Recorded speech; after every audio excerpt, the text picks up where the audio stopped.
The story of Prophet Yusuf, peace be upon him, is one of the famous stories in the Holy Quran. It narrates the life of Prophet Yusuf, the son of Prophet Yaqub, peace be upon them. Yusuf, being the youngest son of Yaqub, was dearly loved and favored by his father, which aroused jealousy and envy among his 10 brothers.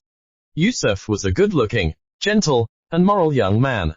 The story begins when Yusuf saw a dream telling him that the sun, moon, and stars were prostrating to him.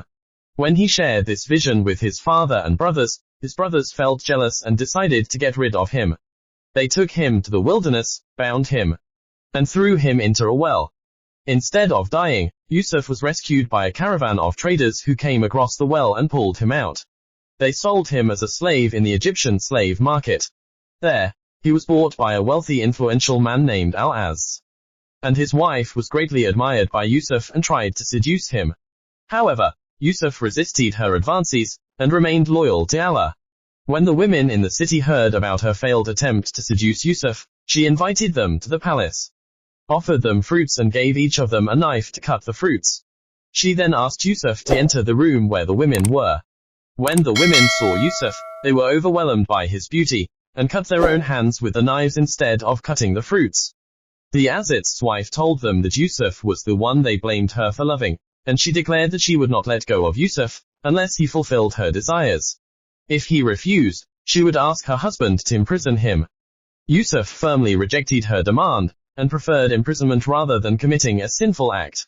Yusuf was indeed imprisoned, but he became known among the people inside the prison for his honesty and trustworthiness. He was also known for his ability to interpret visions and dreams. After spending several years in prison, the king saw a dream and needed interpretation for. The king's servant heard about Yusuf's talent, and recommended him to interpret the king's dream. Yusuf was brought before the king and he interpreted the dream, which indicated that there would be 7 years of abundance and 8 years of drought. Impressed by Yusuf's skill and knowledge, the king wanted to pardon him and release him from prison, but Yusuf requested that the truth about what happened with Al-Aziz's wife be revealed first. The king ordered a re-investigation of the matter, and the fair trial proved Yusuf's innocence. Al-Aziz's wife confessed that she tried to seduce Yusuf, but he refused her. The king regretted the evil done to the innocent and ordered Yusuf's immediate release from prison. The king appointed Yusuf to a high position in the state due to his honesty and trustworthiness.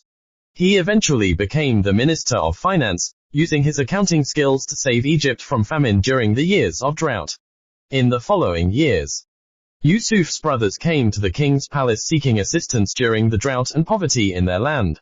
They entered the presence of the Minister of Finance, Yusuf, to seek his help, but they did not recognize him as their brother. Through a series of tests and confrontations, Yusuf revealed his true identity to them. Upon realizing that Yusuf was their long-lost brother, and acknowledging their wrongdoing against him, they felt intense regret and remorse.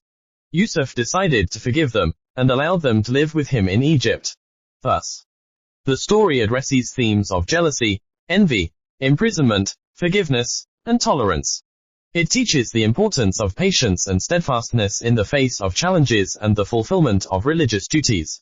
It also teaches that goodness prevails in the end, and Allah supports the patient and the doers of good.